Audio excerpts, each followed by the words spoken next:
e vamos falar agora sobre as declarações do ofendido. Esse meio de prova tem previsão no artigo 201 do CPP, vamos para lá. O que diz o artigo 201? Sempre que possível, o ofendido será qualificado e perguntado sobre as circunstâncias da infração, quem seja ou presuma ser o autor, as provas que possa indicar, tomando-se por termo as suas declarações. Então, o ofendido, gente, o ofendido, ou seja, a vítima, tem informações relevantes para trazer para o caso. Em regra, tem. Ele tem conhecimento de imagens, ele tem conhecimento de circunstâncias, de datas, de horários, cheiros, sons.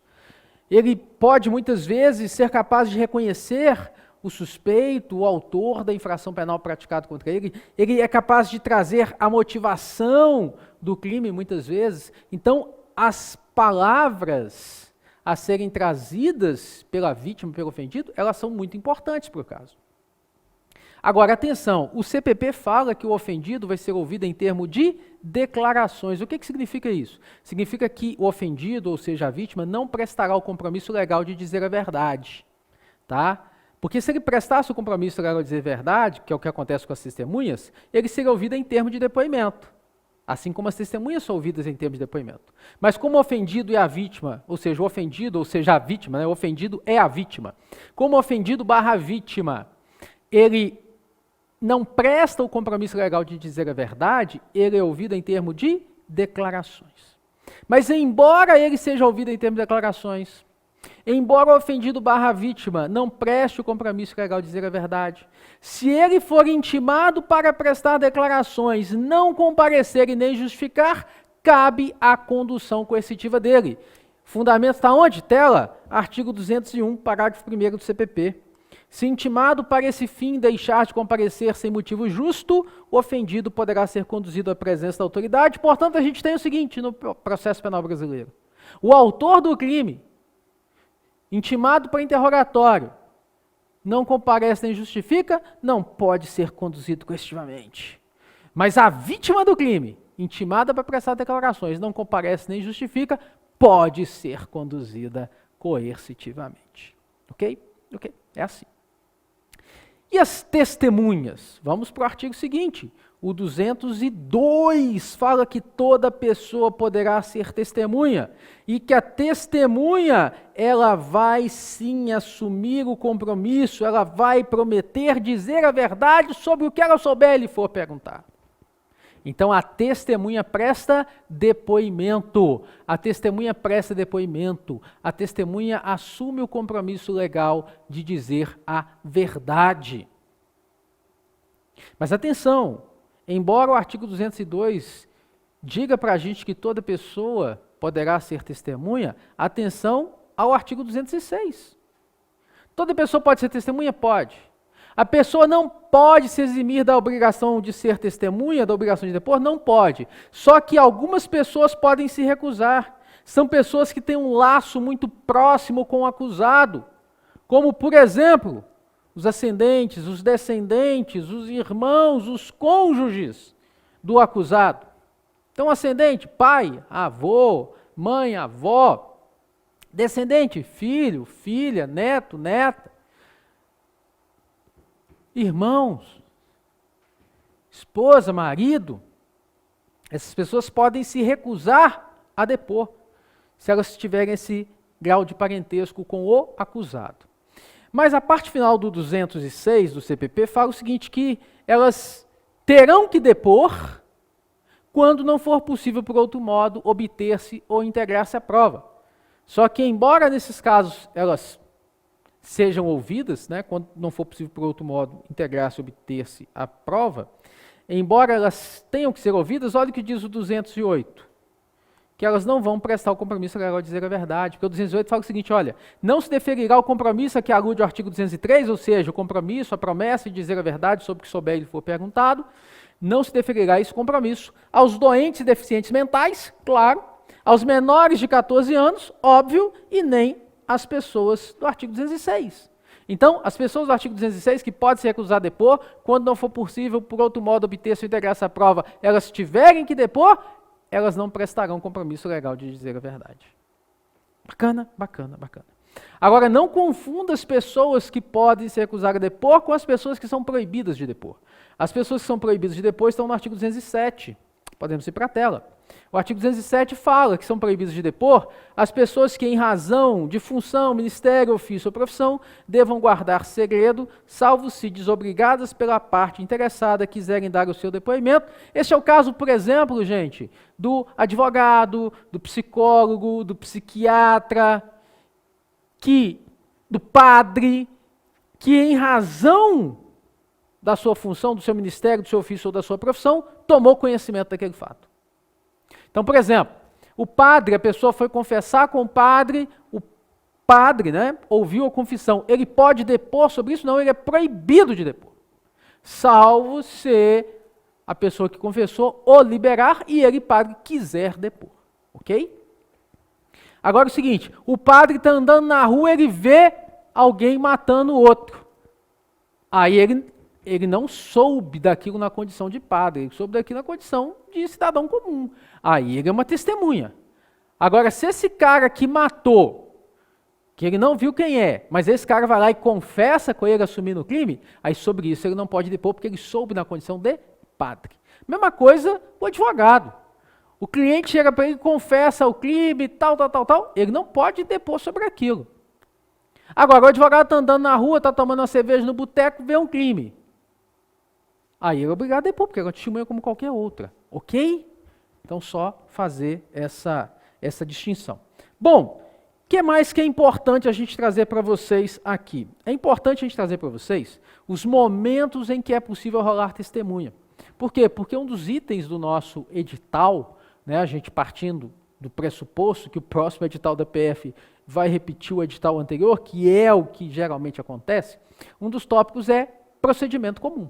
Então, vamos para a tela, para a gente ver momentos em que é possível rolar testemunhas. Tá? Então, na denúncia ou na queixa, a acusação vai rolar suas testemunhas. Na resposta à acusação, a defesa vai rolar suas testemunhas. Tá? Ao final da audiência de instrução e julgamento, é possível também se requerer a oitiva de testemunhas referidas. Tá bom? Se a gente tiver uma hipótese de mutatio libelli, também é possível se enrolar um número reduzido, de até 3 testemunhas, mas é possível. E, embora não esteja no nosso edital, mas só para lembrar que na segunda fase do procedimento do júri também, artigo 422 prevê um momento de rolar testemunhas que serão ouvidas em plenário. Né? Então, aí até tem aquela diferença, na primeira fase do júri são até 8 testemunhas, na segunda fase são 5. E no procedimento comum ordinário são até 8, e no procedimento comum sumário são até 5. Aí você faz essa ligação mental para poder memorizar. Né? Comum ordinário, até 8 testemunhas, sumário até 5. Primeira fase do júri, até 8 testemunhas, plenário até 5. Né? Bom, gente, agora é o seguinte. Agora um outro meio de prova que a gente vai trazer para vocês. Vamos virar a chavinha aqui. Falamos de prova testemunhal, vamos virar a chavinha aqui. Um outro meio de prova que eu quero trazer para vocês, que eu tenho certeza que isso vai estar na sua prova. Por quê? Porque isso está caindo demais. Né? A gente falou sobre isso agora, recentemente.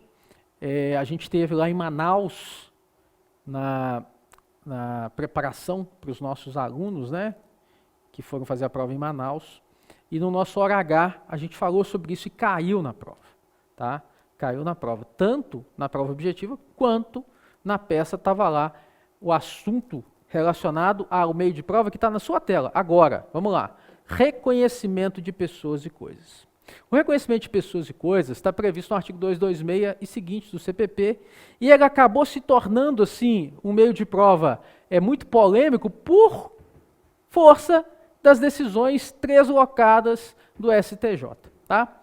O procedimento do reconhecimento de pessoas e coisas, ele é até bastante óbvio e simples, está lá no 226. Como é que funciona esse procedimento? O procedimento é o seguinte. Quando é que o delegado vai mandar fazer um reconhecimento de pessoas? Quando ele tem uma vítima ou uma testemunha que viu o autor do crime e ele tem um suspeito de ser esse autor do crime. Então, o delegado tem de um lado a vítima e ou testemunha ou testemunhas que viram o autor. E ele tem um suspeito de ser o autor. Como é que ele vai fazer para afirmar se aquele suspeito é aquela pessoa que é o autor? Vai fazer o reconhecimento. E qual é o procedimento para fazer esse reconhecimento? O procedimento está no artigo 226. Primeiro, a pessoa chamada a fazer o reconhecimento, ou seja, a testemunha ou a vítima que viu o suspeito, que viu o autor praticando a infração penal, essa pessoa vai ser chamada a descrever o autor que ela viu. Então ela vai descrever características físicas, vestes, etc. Então, imaginem só que a Mariana, nossa camera woman, está aqui nos filmando hoje. A Mariana me viu praticar um crime. Né? Mariana me viu praticar um crime. Então a Mariana, ela não sabe quem sou eu, ela me viu praticando o crime. Então o que a Mariana vai fazer? A Mariana, ela, então, é testemunha de um crime. O delegado Murilo Ribeiro vai intimar a Mariana e vai me intimar para o ato de reconhecimento. Nós vamos para lá, separadamente, e aí, como é que vai funcionar o procedimento? A Mariana vai ser chamada a me descrever. Então ela vai falar assim, moreno, alto, bonito, sensual. Não, mentira, já começou mentindo, né, Mariana? Vai ser presa por falso testemunho desse jeito, né? Não. Aí vai assim, ó, moreno, aproximadamente 1,75 m, magro, cabelos crespos escuros, nariz avantajado, né? Trajando uma camisa polo preta, uma calça jeans, um sapatênis. Pronto, me descreveu, ok? Ok. Segundo passo, eu serei colocado ao lado de pessoas com características físicas semelhantes às minhas, ok? Esse é o segundo passo já. Primeiro a Mariana me descreveu. Isso é registrado lá. Depois, eu serei colocado ao lado de pessoas com características físicas semelhantes a mim, às minhas, ok? Ok. Aí então estarei eu lá com uma plaquinha. Do meu lado direito, Brad Pitt, com outra plaquinha. Do meu lado esquerdo, Tom Cruise, com outra plaquinha. Logo ali, Reinaldo Gianecchini, com outra plaquinha. E Rodrigo Hilbert, ali do outro lado, né? Aí, pessoas com características físicas semelhantes às minhas, ok? E aí, num terceiro momento, a Mariana será chamada a apontar dentre aquelas 5 pessoas com características físicas extremamente semelhantes. Eu estou brincando, não precisa ser extremamente semelhante. Pessoas com características físicas semelhantes, ok? Então, a Mariana vai ser chamada a apontar dentre nós 5, com características físicas semelhantes, qual de nós é o suspeito, é o autor que ela viu. Aí ela vai, eu estou com a minha plaquinha ali de número 3, ela vai olhar, vai ter uma imensa dificuldade, né, Mariana? Imensa dificuldade para distinguir as belezas, mas vai ser, é aquele ali, ó, número 3. Aí ela aponta para mim. Diz o meu número. Não vai ter meu nome, não, vai ter meu número ali. Ok? Ok.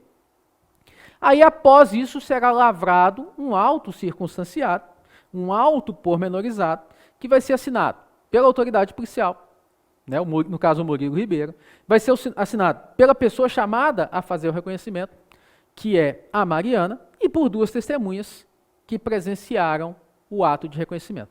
E é possível, nessa fase, se o reconhecimento for feito na fase policial, é possível que a autoridade tome cuidado, use de recursos, para que eu não veja a Mariana, apenas ela me veja, ok? É possível isso está previsto no inciso 3 do artigo 226, mas atenção, conforme o parágrafo único do 226, essa possibilidade de usar um recurso para que a pessoa chamada a fazer o reconhecimento não seja vista pela pessoa que será reconhecida, essa possibilidade de usar esse recurso só é utilizável na fase de investigação preliminar, na fase de inquérito. Se for lá na fase judicial ou em plenário de julgamento do tribunal do júri, tem que ser tete a tete. O reconhecimento tem que ser feito tete a tete, não pode usar desse recurso. Ah, professor, como é que funciona esse recurso? Bom, lá na PF a gente tem sala de reconhecimento, que é sala de reconhecimento? Lembra de filme de FBI? Que fica o pessoal do lado de cá do vidro, olhando, e quem está do lado de lá até sabe que tem gente do lado de cá, mas não consegue ver, e quem tá do lado de cá vê quem está do lado de lá. Pois é, na PF a gente tem sala de reconhecimento. Temos aqui em BH, temos lá em Valadares. São as duas que eu sei que tem, aqui em Minas. Tá? Agora, eu já trabalhei em delegacia que não tinha. A gente dá um jeito. Leva o pessoal para o banheiro, abre o basculante, coloca lá fora o suspeito e as pessoas com características físicas semelhantes. Ou você chega na delegacia, se você estiver lá, sei lá, você está lá em Guajará-Mirim e não tem sala de reconhecimento, o que você faz? Chama lá um cara lá que é marceneiro da cidade, ele abre uma frestinha na porta e põe lá uma mini portinha assim, né, de abrir e fechar naquela porta, e aquela sala fica sendo a sala de reconhecimento. Você põe o suspeito lá dentro, com outras pessoas ao lado dele, e a testemunha ou vítima fica do lado de fora, você chega, abre, ela olha, as testemunhas olham, você olha, e ela fala, é o número tal. Pronto, todo mundo atesta aquilo, lavra o auto pormenorizado, está feito, ok? Beleza. Agora o seguinte, onde é que está a polêmica? A polêmica é a seguinte: antes, o STJ entendia que isso tudo que eu falei aqui, esse artigo 226, era uma mera recomendação legal. Entendia que isso tudo era uma mera recomendação legal. Que se não cumprisse isso que está aqui no artigo 226, isso não anulava, não invalidava a prova, apenas a tornava menos confiável. Só que aí o que acontece? Os ministros do STJ, eles tomaram um uísque diferenciado, não vou falar estragado não, o estragado eles tomaram depois. Eles tomaram um uísque diferenciado lá e mudaram de ideia. Aí eles passaram a dizer o seguinte, pode pôr na tela, passaram a dizer o seguinte, olha, isso que está previsto no artigo 226, essas formalidades que estão no artigo 226, constituem garantia mínima para quem se vê na condição de suspeito da prática de um crime.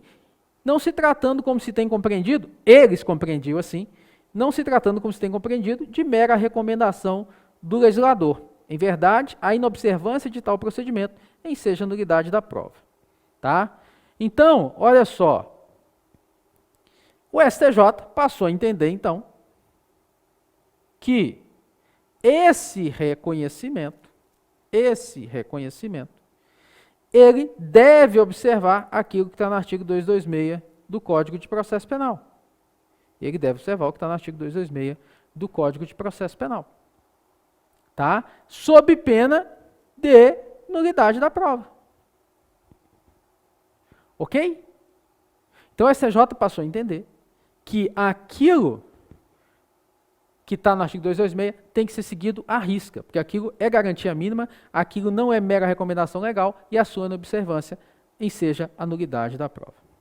Tá bom? E aí o STJ disse o seguinte, olha, quando a gente vai nas conclusões, fala, olha, o procedimento do suspeito, o reconhecimento do suspeito por mera exibição de fotografia ao reconhecedor, a par de dever seguir o mesmo procedimento de reconhecimento pessoal, há de ser visto como etapa antecedente a eventual reconhecimento pessoal e, portanto, não pode servir como prova em ação penal, ainda que confirmada em juízo.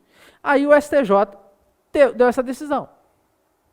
Na mesma decisão, fez essa conclusão. Só que, olha só, volta aí um pouquinho. Ele tinha dito lá no tópico 1, que o reconhecimento de pessoa presencialmente ou por fotografia realizado na fase do inquérito policial apenas é apto para identificar o réu e fixar a autoria delitiva quando observadas as formalidades previstas no artigo 226 do CPP e quando corroborado por outras provas na fase judicial sobre o crivo contraditório na defesa. Então parece que o STJ realmente toma um uísque estragado. O que ele fala? Olha, reconhecimento pessoal por fotografia tem que seguir o 226 e tem que ser corroborado em juízo, aí vale como prova. Não é mera recomendação legal, é garantia mínima, sob pena de nulidade. Aí vem nas conclusões e fala, olha, o reconhecimento de fotografia não vale como prova, vale só como etapa antecedente ao reconhecimento pessoal. Aí o que o pessoal faz? O cara da banca lá do Amazonas, o que ele faz? Ele pega isso aqui como verdade absoluta e bota lá como gabarito de prova. Ignorando que o próprio STJ, que o próprio STJ posteriormente falou, olha, a jurisprudência dessa corte é firme no sentido de que é possível a utilização das provas colhidas durante a fase inquisitiva, reconhecimento fotográfico, para embasar a condenação, desde que corroboradas por outras provas colhidas em juízo. 7/2/2021. Já havia um mês antes dito o seguinte, olha, o reconhecimento de pessoa presencialmente ou por fotografia realizado na fase do inquérito policial apenas é apto para identificar o réu e fixar a autoria delitiva quando observadas as formalidades previstas no artigo 226 do CPP e quando corroborado por outras provas colhidas na fase judicial. Na hipótese em análise, o reconhecimento fotográfico do acusado em nível policial foi ratificado em juízo pela vítima de forma precisa, observando-se o contraditório ampla defesa, precedentes. Então, o próprio STJ, a própria sexta turma, e essa última decisão aqui é de novembro de 2021, a própria sexta turma desdisse o que ela disse naquelas conclusões que a gente mostrou. Mas aí a ANTA, lá da FGV, me coloca o gabarito, aquela conclusão de 27 de outubro de 2020, inclusive 27 de outubro é data do meu aniversário. Como se isso fosse uma verdade universal. Mas não é. Então, sim, o STJ escreveu isso, mas ele mesmo, posteriormente, entendeu que reconhecimento fotográfico, corroborado por provas produzidas em juízo, é apto a fundamentar a condenação, desde que feito seguindo o que está previsto no 226, ok? Atenção a isso, cuidado com isso, tá? E só, gente, essa questão do reconhecimento fotográfico, só chamar a atenção de vocês, porque antes o reconhecimento fotográfico, eu coloco no material para vocês, pode pôr na tela aí, eu coloco no material para vocês, 4 decisões, 2 do STJ, 2 do STF, que admitiam, sim, o reconhecimento fotográfico, mesmo que não cumprisse as formalidades do 226, tá? Ele era admitido. Só que aí, a partir de 2020, mudou. Então, a partir de 2020, não. Reconhecimento fotográfico, tem que, assim como o pessoal, tem que seguir aquilo que está no 226 do CPP, tá? Tem que seguir aquilo sim, e precisa ser corroborado em juízo. Mas, reconhecimento pessoal ou por fotografia, seguindo o 226 do CPP e sendo corroborado em juízo, tá ok para fundamentar a condenação, é a posição atual do STJ, tá bom? Só o pessoal lá da banca da FGV é que não sabe disso, tá? Mas tudo bem. Acareação, vamos lá, o que é acareação? A acareação, gente, o próprio nome já diz, acarear é colocar cara a cara, face to face, olho no olho. A acareação é um meio de prova que antigamente funcionava. Antigamente, assim, um tempo atrás funcionava quando as pessoas tinham vergonha na cara, né? Hoje em dia não funciona muito bem mais. Porque o que é o princípio básico da acareação? As pessoas estão divergindo nas suas falas, estão divergindo sobre fatos ou circunstâncias relevantes, e aí elas são colocadas umas diante das outras para esclarecer aquelas divergências. Então a ideia é que a pessoa colocada de frente para a outra, aquela que está mentindo fique com vergonha, porque ela sabe que a outra sabe que ela está mentindo, e aí ela acabe admitindo a verdade. Tá? Então por isso eu falo que no passado isso funcionava bem, que as pessoas tinham vergonha na cara. Mas hoje em dia a pessoa mente na sua cara, com toda a finesse, e continua plena ali na sua frente. Né? Pois bem, a acareação pode ser feita entre quem? Vamos para a tela. Ela pode ser feita entre acusados e testemunhas, entre acusados ou testemunhas das pessoas ofendidas e entre as pessoas ofendidas. E ela está prevista lá no artigo 229 do CPP, ok? E aí, durante o ato de acareação, as pessoas serão perguntadas ali sobre os pontos divergentes e as suas respostas serão reduzidas a termo, ok? Ok.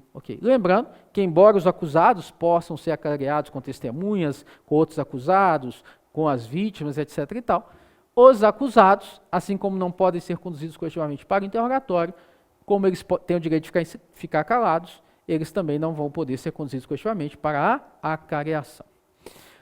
Outro meio de prova, documentos. Vamos lá, documentos. Atenção. Os documentos, gente, primeiramente, em regra, eles podem ser apresentados em qualquer fase do processo, é que diz o artigo 231 do CPP. Temos exceções? Temos, por exemplo, o 479 do CPP, que fala que lá no júri, o documento que você quiser usar em plenário tem que ser juntado com 3 dias de antecedência, 3 dias úteis de antecedência, dando-se ciência a outra parte. Se você quer usar um documento lá em plenário do júri, se você quer usar um documento lá em plenário do júri, ele tem que ser juntado aos autos com 3 dias úteis de antecedência, dando ciência à outra parte.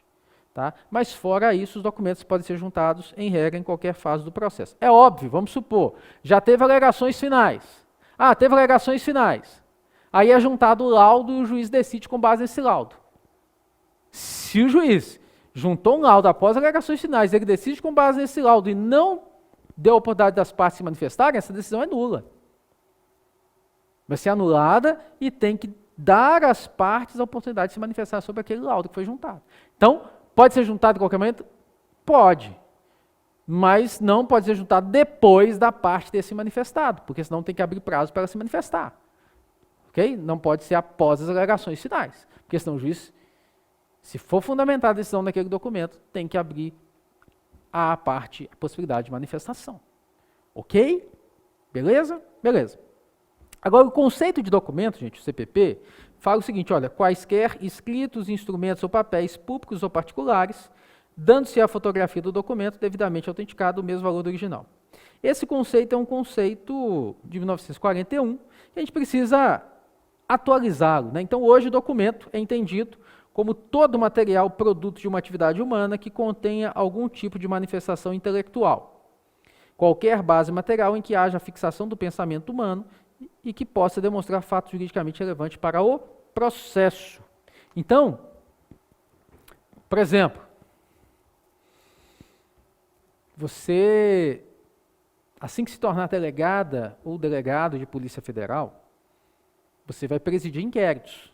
Nesses inquéritos você vai fazer portarias, ofícios, despachos, relatórios, que são documentos. Mas você não vai mais usar papel, raramente. Você vai assinar tudo digitalmente. Então, por exemplo, hoje eu fiz um relatório, uma portaria, alguns despachos lá no meu trabalho. Eu não imprimi nada, tudo no computador, tudo num sistema chamado EPOL, tudo digitalmente. Você digita a senha e assina o documento. Ou usa um token para assinar o documento. É assim, por exemplo, que hoje chegam os mandados de prisão. Você vai cumprir um mandado de prisão, vai ser um documento assinado digitalmente por um juiz federal, que você nem viu a cara dele. Você manda no PJE a sua representação, o juiz dá a decisão lá, assina com token, te manda via PJE, você baixa aquilo, e aí você imprime para ir cumprir na casa do sujeito. Assinado digitalmente, não tem caneta, não tem nada, você não viu a lata do juiz nem nada, tudo via sistema. E tudo é documento. Você entra com a ação na justiça e o juiz pede um alvará para o banco te pagar. Vai te mandar via sistema, você vai com aquilo no banco, o banco vai te dar dinheiro, com base naquele negócio que você imprimiu via sistema, assinado digitalmente. Então, o conceito de documento evoluiu, por isso a gente traz esses conceitos novos para vocês. E para a gente fechar esse bloco, vamos para a tela ver os indícios. O artigo 239 do CPP fala o seguinte, olha, considera-se indício a circunstância conhecida e provada que, tendo relação com o fato, autorize por indução concluir-se a existência de outra ou outras circunstâncias. Então, indício é a circunstância conhecida e provada que, tendo relação com o fato, autorize por indução concluir-se a existência de outra ou outras circunstâncias. A gente ouve muito falar na vida que o indício sozinho não prova nada, né?